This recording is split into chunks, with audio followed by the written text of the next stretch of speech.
Hi అండి. మనకి ఏదైనా తినాలి అనిపించినప్పుడు వెంటనే చేసుకొని తినడంలో ఆ కిక్కే వేరేగా ఉంటుంది కదండి. ఫుడ్ విషయంలో నేను అస్సలు కాంప్రమైజ్ అవ్వను. నాకు ఏది నచ్చితే అది వెంటనే చేసుకొని తింటాను అనమాట.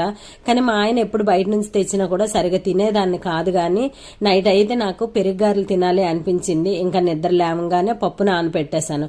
కానీ ఒక్కసారి కూడా తినని దాన్ని పెరుగ్గారెలు ఎలా చేసేస్తాను అనుకుని ఇంకోసారి యూట్యూబ్లో సెర్చ్ చేసి పెరుగ్గారెలు అయితే చేశాను.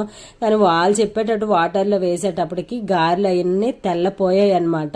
ఇంకా రెసిపీ ఫ్లాప్ అయిపోయిందేమో అనుకున్నాను. కానీ మొత్తం పెరుగ్గారెలు చేసిన తర్వాత తిన్నాను చూడండి. అబ్బా, పుల్ల పుల్లగా కారంగా చల్లగా ఎంత బాగున్నాయో. ఈ సమ్మర్లోకి ఎక్సలెంట్ రెసిపీ అనుకోండి. మా పిల్లలకు పెడితే వాళ్ళు పుల్లగా ఉంటాయి మేము తినము అన్నారు. కానీ పిల్లలు ఎప్పుడు స్వీట్సే కదా ఎక్కువగా తింటారు. వాళ్ళకు కూడా బలవంతంగా తినిపించాను. ఇంకా మా అమ్మాలకి మా అమ్మమ్మకి కూడా కొద్దిగా పంపించాను. వాళ్ళు కూడా తింటారు కదా, సమ్మర్ బాగుంటాయి నోటికి అనేసి పంపించాను అనమాట. నాకు మాత్రం చాలా బాగా నచ్చాయండి. ఒక ఊపు ఊపాను.